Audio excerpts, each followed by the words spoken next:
welcome to another edition of Warren and Will's Wild Wine Reviews. I am Warren of the 2000 Vivino Reviews. This is Will. Certified Sommelier. Yep. I hope I Certifiable. I hope I pronounced that correctly because I'm terrible with pronunciations. I'm an American. It's close enough for government work. So, I've been gone now. I mean, you won't have seen a difference because we shot a whole bunch. We were doing 2 a day for a while, and then we backed off to 1 a day because we were catching up because we had more than we needed. And now that was good because I went to Ireland for a month. Yep. So it's been, and then I caught COVID on the flight back. Yep. So it's been a good, 6 weeks since we did one. So while, you haven't seen any drop off, we have. But in that 6 weeks, we've had time to, put up 6 videos that you've now watched. Yep. And we've actually gotten to see some of the statistics and such. So one of the things we noted is one of our videos did better than the others. Now, that was a white, so we've got another white, but we're not sure if it was a white. It was also our shortest video. Yep. So we may be going over. Everything I'm reading says we should keep these to 5 to 10 minutes, which is never going to happen. It's not going to happen. We're not even going to try. But I've got this neat new hourglass that we're going to turn when we start actually talking about the wine and stop talking about this. So if you have a preference in how long you would like us to do these videos, please tell us. If you have a preference to white over red, tell us. Yep. I'll start working on my palate with the whites if I have to. If that's what the crowds want, that's what we'll do. Well, we know there's white wines that you like, so right, it shouldn't right. be too So that's where difficult we'll to find start. some more. But I'm probably going to go buy a white Burgundy or Yep. something in the That next would be a few good one. days. Yeah, it would be a very good one. Or a Puy Fusé. Yeah. I used to love Puy Fusé. Now. And it's a good time of year for it. Yeah, it's cooling off here. Although Yeah. it's August still here, and It's hard to should be believe. hot, but we seem to have moved to the Pacific Northwest without getting any of the coolness of the Pacific Northwest. Although Floyd has a little. Well, bit the of thing that. about Virginia you got to remember is that this is basically like a sort of humid subtropical climate. Yep. Now, whenever I tell people that, they're like, "Oh, we get winters." I'm like, "Yeah, the Amazonian rainforests have mountains and stuff." Yeah. What we're we high up. Yeah, one of the things that happens especially in the later part of the summer, is we get these weird weather situations where clouds will hang out and we'll get almost even if there's no hurricanes that break up off the coast and bring us storms, we'll just get stuff like this on our own. So we are at 2,600 feet Yep. here at the lowest point of my property where all the water congregates, and we're high up, so we're Yep. not. The water congregates up there too in the form of clouds. They get hung up yeah. on our mountains. So. All right, so without further ado, Yeah. we've talked about. Oh, I did want to also mention that we have not yet set up the Patreon and the OnlyFans, because everything we were reading said wait till you have a really decent amount of content. Because Right. people show up, they see one video and one blog, and they're like, "Oh, I'm not giving these people Exactly, money every yeah. month because I don't know if they're going to put anything out." Well, now we've got a couple of months worth, so that's the thing we'll start working on. Like we set up Pinterest a couple of days ago, Yeah. and now we're popping up pins for each of these, plus each of our blogs, which apparently people follow pins to places. I mean, my wife did Pinterest. I didn't know anything about it. I've created like 15 pins in the last couple of days. I tried I'm to get like, into okay. Pinterest and I never did, but for some people it's a way for them to really discover new content and find things they're looking for. So I've got enough of that in my life. But so now that we've discussed that, so there will be, the Patreon is coming. Hopefully within the next week or two we'll have that finally put together, and hopefully there's enough of you. I mean, to start with, we're looking at probably doing a live one and letting you people come in pretty soon. And to start with, we'll probably open that to all the different levels. Yeah. And then later, as more people come along, it'll become more exclusive. But at any rate, without further ado, we're going to get on to our second white, and I'm going to turn this puppy, and we will talk for the next half hour. ish. So what we have here is Petit Guirad Saternes. It's from France. It's 2016. I have had this before. I don't know if Will has. The specific producer? Yeah. I don't think so. No, it's not ringing any bells for me. Wow, there's really not much. It's a half bottle. Right. I got this. I bought these because my wife enjoys really sweet wines, and Saternes are quite sweet. So let me tell you what I know about. First, let me take a sip. It's quite a nose and very sweet. But, So just immediate tropical fruit right off the bat. I mean, it's not as complicated and complex as a Riesling, but Right. it's also not Chateau Morisset or well, Duquin. I mean, let's also consider the grape. Riesling is one of the most aromatic grape varietals known to man. up there with the Gewürztraminer and Viognier. This Right. is probably Sauvignon Blanc, Semillon. Both of those exactly 65% Semillon and 35% Sauvignon Blanc. Yep. Neither of which are particularly floral. So the thing that you're looking for with Riesling, which is that intense sort of diesely combined Right. with flowery aroma, you're not going to getting find that here. Yeah. So again, this is Chateau Guirad, 2016. It's 3.9 on Vivino. It has a 700. It has 3.9 out of 5 stars with 789 ratings. Its average price is $39.99, and that is for the little bottle here, not for a full size bottle. Right. So when you get it, don't be shocked. Well, what you want to do is you want to serve these in. I mean, there's nothing wrong with serving in a big glass, especially. Yeah, you should. I should. No. Actually, it's good for our purposes because we're tasting right. it. So these big glasses are good. The aroma. This holds the aroma. You don't get much out of the little glasses. Now, this takes its name from the man who purchased the vineyard in 1766. Oh, wow. Right, and I couldn't find it. I tried to find out, well, when did it become a vineyard? Right. Nope. They weren't telling. 1766 was apparently early enough for them that they didn't feel the need to impress us any further. Right. So this is also, this was ranked in 1855 as a Premier Cru Classic French first growth. Yeah. So, and it's the only one of the ones ranked in 1855 that is now certified organic. Oh, wow. Which is funny because you go to their website and they say that, and I found a couple of places that had questions and answers for them. They said, are they organic? And it said no. And I'm like, well, you're to the late show because I think it was 4 or 5 years ago that they got certified. So, it's it took some time to catch up, yeah. Here's the thing that surprises me from tasting this. 18 months in oak. That is surprising. I've not heard of Saternes being kept in oak. I mean, they did not tell me, and I couldn't find anywhere what kind of oak it is, or how new it is, because we were talking My guess about is not very new. that if it's a neutral oak, if it's been used 4 or 5 times for something they were trying to oak, that would be my guess. Then it's not gonna. It's gonna put a little bit of structure, which I can taste and feel. Right. I can feel it a little on my tongue, which I wouldn't with a lot of sweet wines. Right. Then they're going to get that from the oak. Now, this is the point at which I should also point out that if you're like one of my friends who works in the wine industry who has a really good nose and palate for oak, I do not. I can pick it up, and I've trained myself to. I don't taste any oak in this. I smell I don't a little bit of it since I know what I'm looking for. But I wouldn't necessarily have picked it up. I wouldn't have without known. having read this. Exactly. I'll be honest. Yes, I'm like, okay, I see the oak, but what I'm also getting, is lemon zest, guava. I get sort of both a honey and a passion beef wax. fruit. Yeah. Have you ever, That if you've kind of ever stuff. had like a honeycomb and you've gotten the waxy flavor with the honey, this has some of that. And the thing about... And that I used to keep bees, yes, but I got stung once too many, and I just kept getting bigger every time I got stung. So Right. Oh, this is going in the wrong direction. But that's a good segue for talking about Noble Rot, because Noble Rot imparts those honeyed flavors to a wine. And you're going to have to explain what Noble Rot is. It's a type of fungus called Botrytis cinerea, and it affects grapes. I don't think we have it here in America. I could be wrong. I think it's. They have it in France, and in fact, Yeah. you have to have a certain amount of it to make a Sauterne. Same thing goes in Hungary. It's responsible for the production of their sweet wines as well. But it's actually among people who are making dessert wines thought of as beneficial, and it imparts this interesting kind of honeyed, And there's almost definitely a lot of caramelized, honey. candied. Yeah, the honey caramel is definitely going on here. I don't know the exact biochemical reaction that takes place, but if you're making dessert wines in France or Germany or Hungary or almost anywhere in Europe, really, Noble Rot is actually seen as a beneficial thing. Which is why they use the word noble with it. Exactly. It is. And I'm taking the glasses on and off because I realize from watching a lot of the videos I push my glasses way too much because this pair of glasses is horrible and won't stay on my face.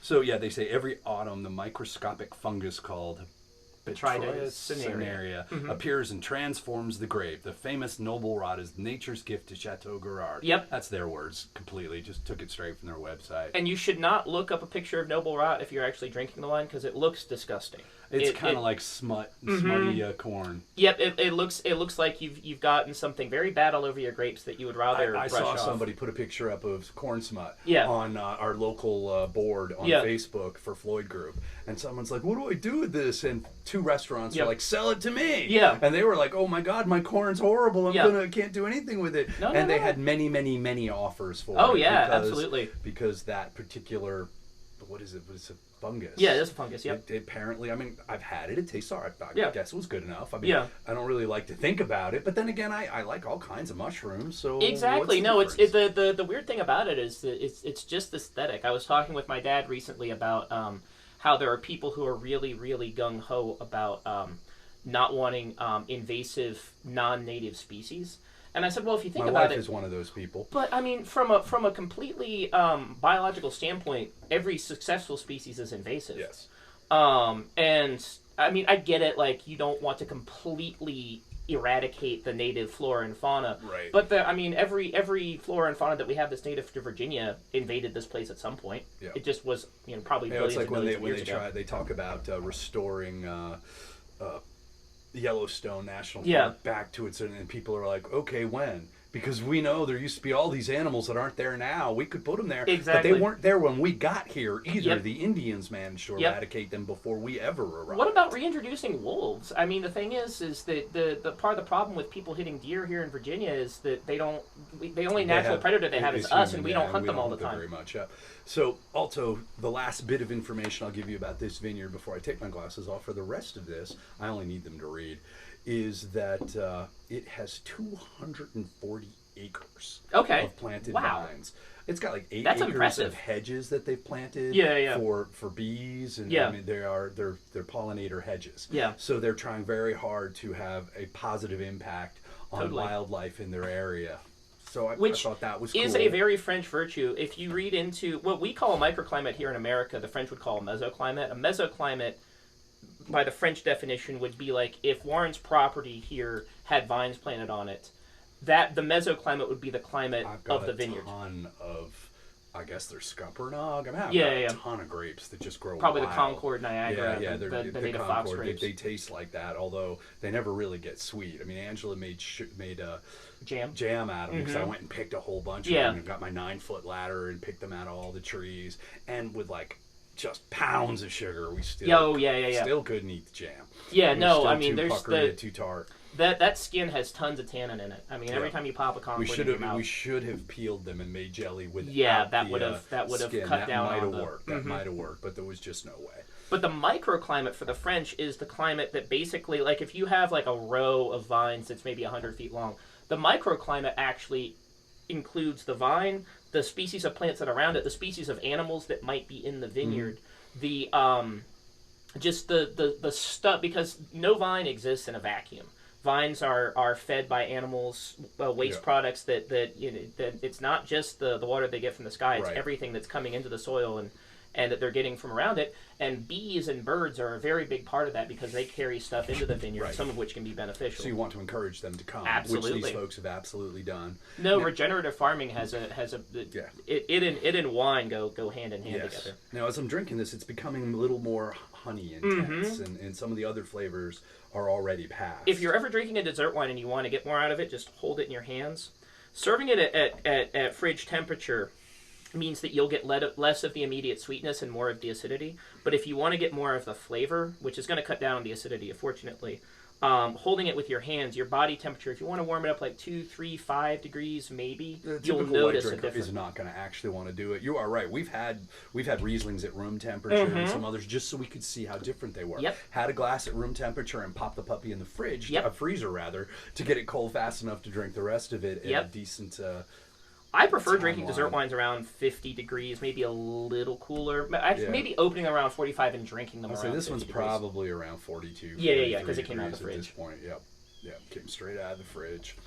Tons and tons of tropical fruit on this. Both the Sauvignon Blanc and the Semillon are going to contribute. I'm picking up mango, guava, maybe some, some passion fruit, maybe. And this is where you get me. I'm not as good picking out those fruits as I am. It's intensely tropical. It takes you to a very kind of... Very much so. It's almost like eating some tropical flavored candies. Absolutely. That, especially if they're mixed flavored. So you're like, yesterday I found and had them. I should not have had them. I'm on a diet. I lost 5 pounds since the last time you saw me 6 weeks ago rather. And that's not much, but Ireland's a hard damn country to lose weight in. It is. I mean, even the the good restaurants are mostly just pubs. I did drink more beer than I normally would because I was in Ireland. I did find a really nice restaurant that our friends who live in Wexford took us out to. These are the same friends who used to live in Galway, and I found the one great shop, a wine shop in Galway. Well, it turns out there's a great wine shop in Wexford. Did they find it too? Well, they brought us there for dinner. Oh, nice! It's also a restaurant that has Oh, that's awesome. That has you can buy.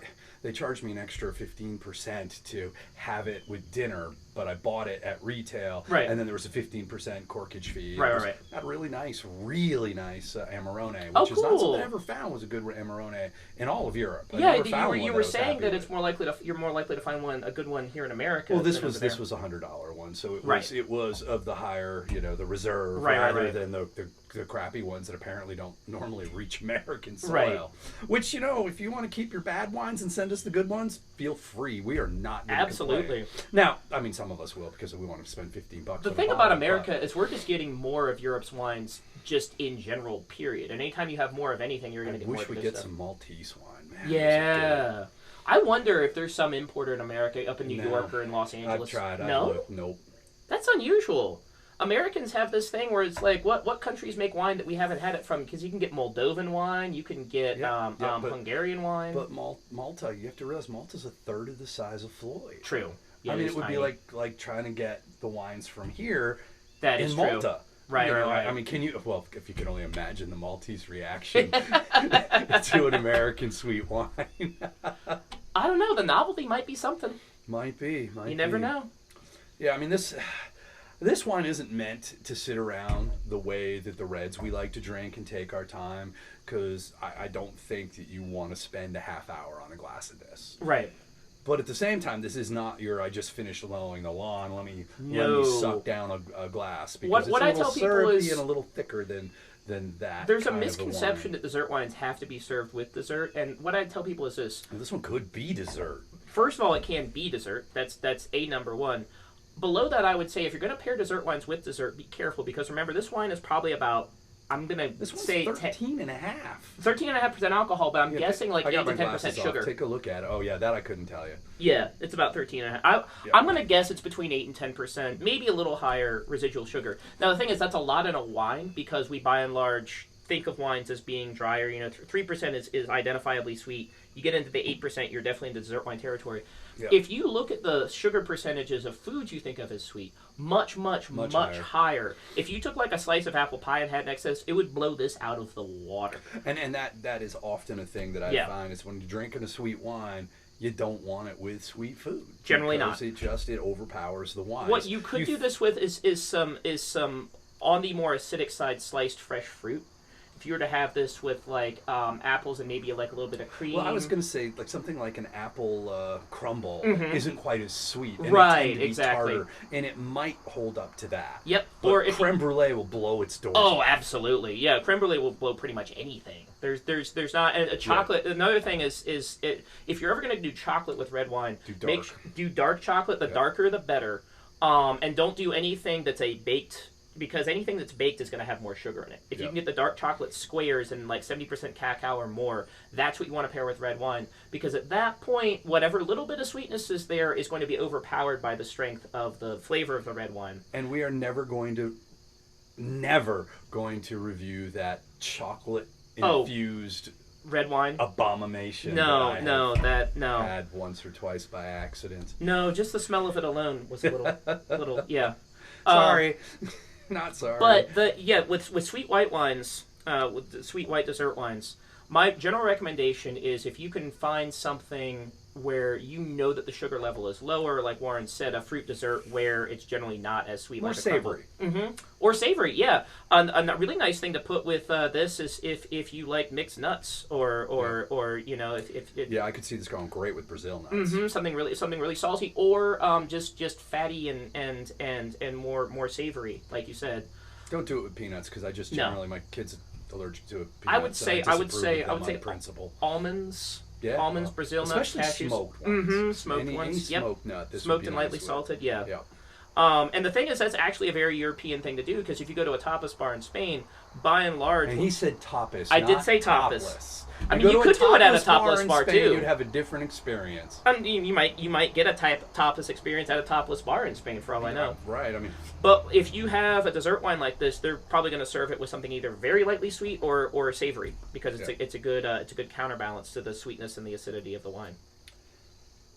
Yeah, this is. I mean, it's a decent Sauterne. It's not a great Sauterne. I've had much better. I've had worse. So yeah, no. I mean, the thing is what I would say. It's a Grand Cru, but I don't know. From 1855, is it still? Would it be a Grand Cru if they redid it today? I don't know. That's the funny thing about Bordeaux, and we may have talked about this in another video, is that everywhere else, pretty much in France, all of France, as far as I know, if you go to Burgundy and you look at the great domains, it's the same piece of property they owned hundreds and hundreds of years ago.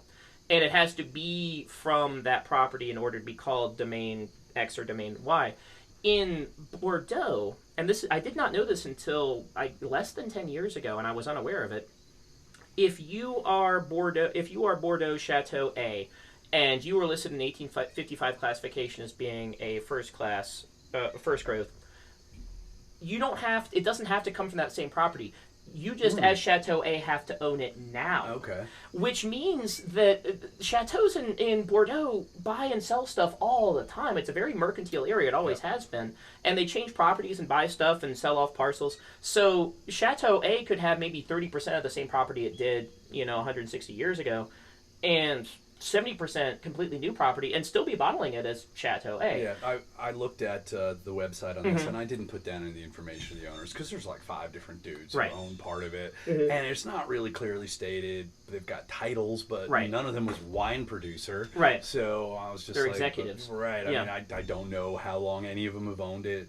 None of them are the dude who it's named after. Right. At least, I say that, but they could very well be his great-great-grandchildren on, at some point when the female members' kids took over, or and the reason I feel that it's in need of an overhaul is not. I'm sure that that Chateau Lafite and Chateau Latour are still producing world class wines. I'm not saying that they've gone downhill, but how many other chateaus are producing much better wines than they were 160 years ago? Probably quite a few. They're stuck without that designation. I'm not saying these folks don't deserve it. It's pretty good Sauterne. My guess is the best got better, and the worst probably got a lot better too. Yeah, I mean, there's so much improvement in just the ability to make wines. Yeah. Well, and also it's open to everyone.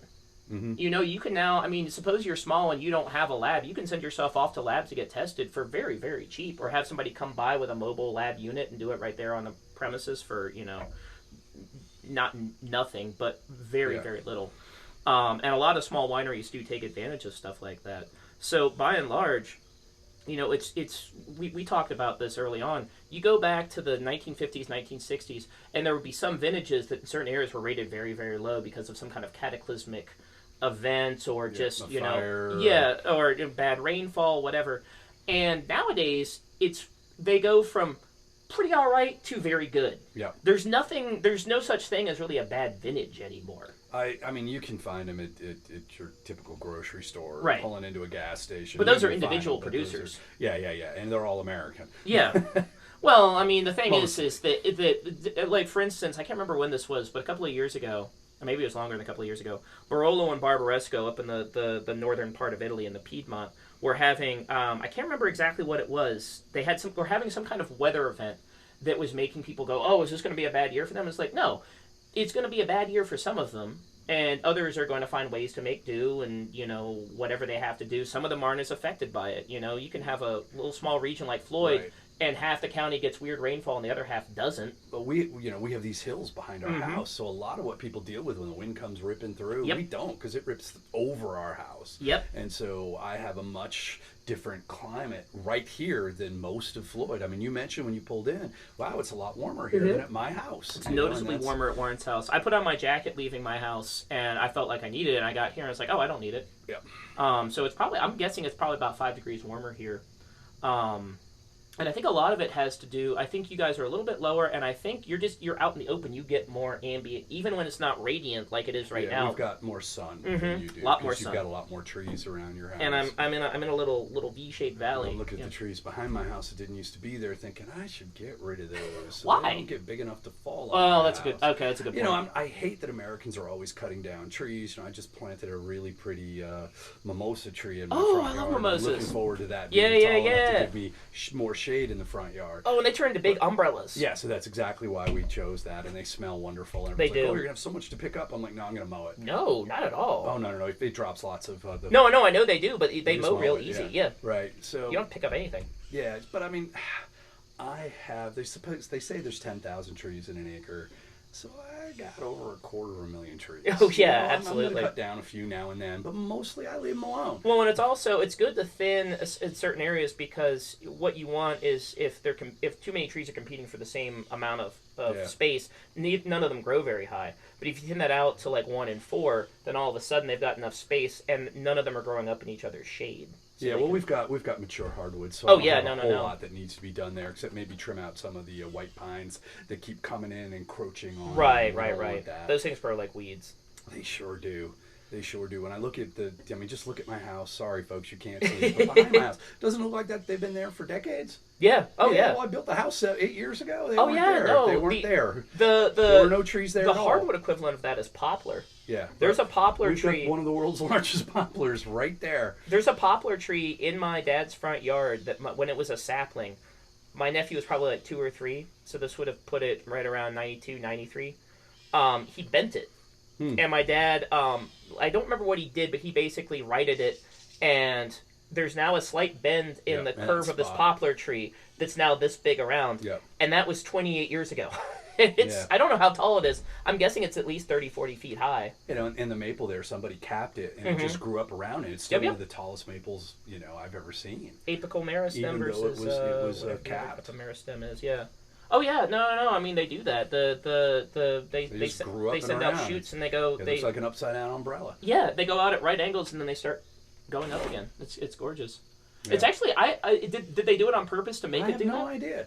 I mean, it would have been done 40, 50 years ago, I guess. And we bought it from the grandkids of the people who owned it because they had died. Yeah. And so it was just the family selling it. But yeah, we were talking about dessert wines and serving them with desserts, and you mentioned that the first thing that you could do with it is serve as dessert.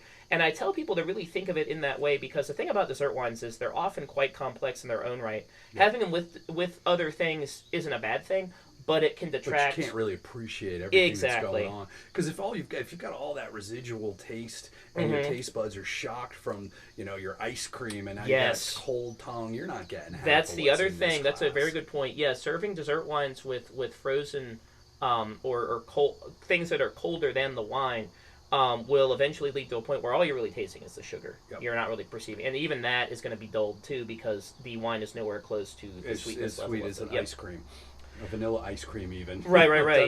Or oh God, can you imagine if it was sherbet? Oh God, yeah. It would just destroy it. And that's the thing that a lot of people don't think about is your individual experience when you taste this wine is, wow, this is sweet. Compared to other stuff, it's really not all that sweet at all. Right, but since you're usually not having it with those other things, it's not real clear to you how much sweeter Frosted Flakes is than this. Or the other thing is that it's not just the sugar. You're being affected by the sugar, but the complexity of the wine plus the sweetness plus just everything. The wine has unfermentable glycerides, long-chain sugars that don't get broken up by yeast. And what those lead to is the wine feels thicker in your mouth. It's called mouthfeel and body. And a wine, like a white wine, by and large, is going to have fewer unfermentable glycerides. And feel lighter. It's going to feel a lot lighter. Whereas this feels fairly thick. Oh, very thick. There's syrup. It's like drinking a mouthfeel. It's like drinking not fake maple syrup, which is really kind of thick, but like a good maple syrup that's a little warm, so it's not as thick. But nowhere near as sweet. Right. It's just the glycerides that are adding to that. We did an interesting thing one time at Chateau when I was trying to drive home the concept of mouthfeel to people, and we added arabinol, which is gum arabic, to a dry white wine, and it was a really weird thing. It wasn't bad. It was just it was if you were used to drinking white wine, it was very confusing to your palate because it's very thick, not viscous, mildly viscous white wine with no sugar, none whatsoever. It had the mouthfeel of this, but it was a dry white wine, and it was like, what am I even feeling? Like, that's mouthfeel, that's body, that's what you feel in your mouth. And that's a way to pull it up to make it easily identifiable to somebody. Because a Pinot Noir, to bring up your favorite grape, is not going to have that level of body or mouthfeel. That's part of what I don't like about Pinots, is that I want the full experience, and with Pinot I feel like I'm drinking juice. I don't feel like I'm drinking wine. One of the most fun things I ever did at Chateau was I put a bunch of sugar into I used a dry white wine as kind of this neutral base, because he plays with wines in a way that it's never even occurred to me. But I wanted to do this to people because we had a lot of people working at the tasting room who were throwing around terms, and they weren't using them incorrectly, but I could tell they was just intellectual. It wasn't an actual practical experience with these things. So I took 5 bottles of Vidal Blanc, and I dumped a bunch of sugar into one, some lemon juice into another. We used we used tannic acid. We used tannic acid to add tannin to another, because a lot of people confuse tannin with bitterness. Yep. Tannins are not bitter. No, you feel it on your tongue. You feel they're tactile. They're not of your tongue. Now, tannins and bitterness can often go together, which is why people confuse them. And tannins will enhance bitterness, which is why another reason people confuse them. But they're not the same thing. And I think I used. If you're a tea drinker, you already know all about. Yes, tannins. Absolutely. You can have a very tannic tea that's not bitter in the slightest. Yeah. And you can have a very bitter coffee that doesn't have any tannin. But I think we used. I want to say. Oh, I can't remember what used for bitterness. I think I might have just actually dumped some BC powder. Okay. Because aspirin's super bitter. So I dumped a bunch of some kind of headache medicine into the 4th bottle. And what I had people do is I had them taste all 5 individually. And then we mixed them to show how acid decreases the perception of sweetness, how tannin enhances the perception of bitterness, how acid, tannin, and bitterness all reinforce each other, and how mouthfeel in a dry red wine, you don't need sweetness in a red wine, but the more mouthfeel, the more unfermentable glycerides there are. Even though you're not drinking a sweet wine, it's almost like it's acting as a mild shield between you and the tannins and the bitterness. If you were having those tannins and that bitterness and that acidity in a glass of water, it would be disgusting. But the mouthfeel and the flavors together are acting as a kind of buffer. So it's like, okay, this is powerful, but it's not only is it dealable, it's enjoyable. Yep. Yeah. And that's what people need to realize, is that it's never just one thing in a wine. It's all the things coming together. Which is what I always talk about, is how I like that whole experience. I want it to be complex. I don't want one note. Yep. I don't want it to... Which is funny, because I used to like those big, powerful wines, which kind of have one... Oh, they don't have one note. They didn't have one note. They were slightly. That was what I always hear from people. Oh, you don't want to actually experience all the different things in the wine, and it's kind of like hot sauces. People say that to me because I'm a chili head. Right. And I'm like, you can't taste this, and this in there. Right. No, man, it's overpowered by the chili. I'm like, well, then you don't get the chili often enough. Right. Because once you get used to that, then you can get underneath down to Same thing goes for bitterness in beers. Yep. That bitterness level. If you're not used to that level of bitterness, hop-derived bitterness in beers, all you're tasting is the bitter. But once you're used to it, I mean, my recent... Then the malt shines through. Yeah, well, and also, one of the things I've noticed recently, and I still like West Coast IPAs, I'm not saying I dislike them, but I am more likely, if you're put 2 random beers in front of me, one's a West Coast IPA, one's a New England IPA, it's much more likely I'm going to like the New England IPA. Yeah, I go for the West Coast. But the thing is, the New England IPAs, for whatever it is, same level of bitterness, but I like the bitterness in the New England more, and I'm not sure what it is. Well, I mean, it was a Berkshire Brewing Company, which is a New England brewing company, which is where I started. I was drinking their Steel Rail Pale Ale because that's what you drank if you liked Budweiser. Right. And then I moved up to the Berkshire and then to the Lost Sailor IPA, and they were only 7.9 or something. They weren't the double. Yeah. But they were. My memory of them is they were really 7.9 ABV. Yeah. But that's then I moved here. That's not inconsiderable for an IPA. But then I moved here and started finding the West Coast stuff. Yeah. And then that changed everything. The thing about West Coast, ruination. At a certain point, West Coast IPAs began eating their own tail, and it's not as bad as it was like 5 or 6 years ago, when I felt like every West Coast IPA was just trying to drop depth charges on my palate.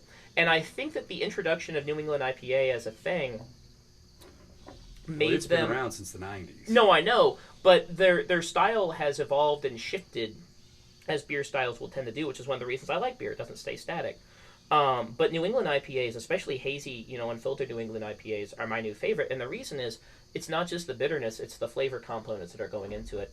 And whatever it is, those lighter citrusy flavors, some of those West Coast IPAs are just blasting me with pine. And while that can be fun, I'm more into that for only one as opposed to like 2 or 3. Well, hopefully you will have maybe found this and drank it with us, because tomorrow or the next day we're going to start putting a list of the wines that are forthcoming, because we actually, cool. That is the one request we've had, is could you let us know what you're going to do ahead of time, Good so idea. that we can get our hands on it. Yeah. We don't want you to sit around knowing that thing's there for 2 weeks waiting for the wine to come in. So right. what we're going to do is each time one drops, we'll take that wine off and we'll put the one that's coming. Okay. The next ones that we've done coming. So we'll have awesome. There'll be a place on our website deck.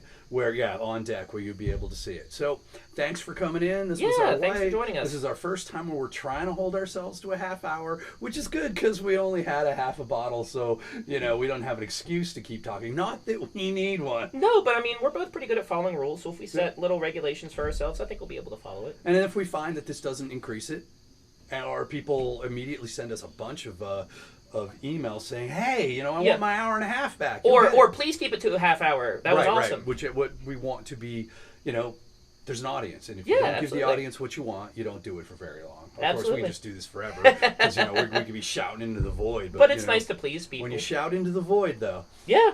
The void listens. Yeah.